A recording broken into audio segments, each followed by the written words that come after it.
আসসালামু আলাইকুম এভরিওয়ান, শুভ দুপুর, জুম্মা মোবারক সবাইকে। কেমন আছো তোমরা সবাই? আলহামদুলিল্লাহ আমি ভালো আছি। তো আজকে আমি কি রান্না করছি সেটাই তোমাদের সাথে একটু শেয়ার করতে চলে আসলাম। আজকে আমি মুরগির হাড় গোড় দিয়ে বুটের ডাল দিয়ে রান্না করব। আর এই বুটের ডাল দিয়ে মুরগির হাড় গোড়টা দিয়ে গরম ভাত, রুটি, পরোটা, নান রুটি সব কিছুর সাথেই অনেক বেশি মজা হয়। এই তো আমি সব মশলা দিয়ে একটু ভালো করে কষিয়ে নেব। তো আজ যেহেতু ফ্রাইডে, অনেকেই কিন্তু অনেক জায়গায় ঘুরতে বেরিয়েছো, কেউ কেউ দাওয়াতে যাবে, রেডি হচ্ছ, তাই না? তো কার কি প্ল্যান সেটা কিন্তু কমেন্ট বক্সে একটু শেয়ার করে যাবে। আর কে কোথা থেকে আমার এই ভিডিওটি দেখেছো সেটাও কিন্তু শেয়ার করতে ভুলবে না। তো এই তো আমি হাড়গোড়গুলো ভালো করে মশলা দিয়ে মেখে জুকে একটু কষিয়ে নেব।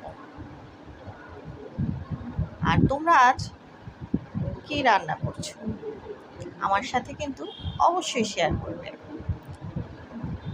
আর আমরা সবাই বোধহয় সবাইকে সাপোর্ট করতে ভুলে যাচ্ছি, তাই না? একবেলা সাপোর্ট না করলে কিন্তু আমাদের নিজেরই লস।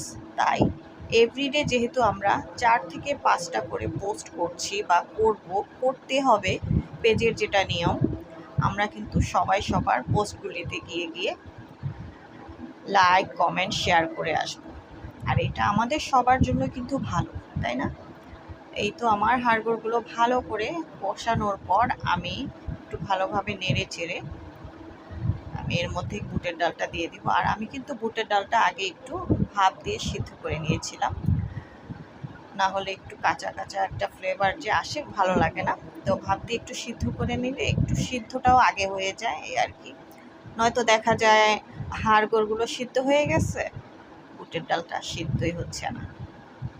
এই তো আবার বুটের ডাল দিয়ে আবার কষাতে দিচ্ছি। আর এইসব মাংস, হাড়গোড়ের যে তরকারিটা আমরা যতটা কষাবো ততই কিন্তু মুখে মজা লাগে, তাই না? কষানো ছাড়া আসলে কোনো তরকারি অতটা ভালো লাগে না। যে কোনো তরকারি যত কষানো হয় ততটাই ভালো লাগে। গ্যাস খুবই কম, তাই ধীরে ধীরে হচ্ছে, কিছুই করার নেই। ঢাকা শহরে তো গ্যাসের অবস্থা, 12টা বেজে গেছে।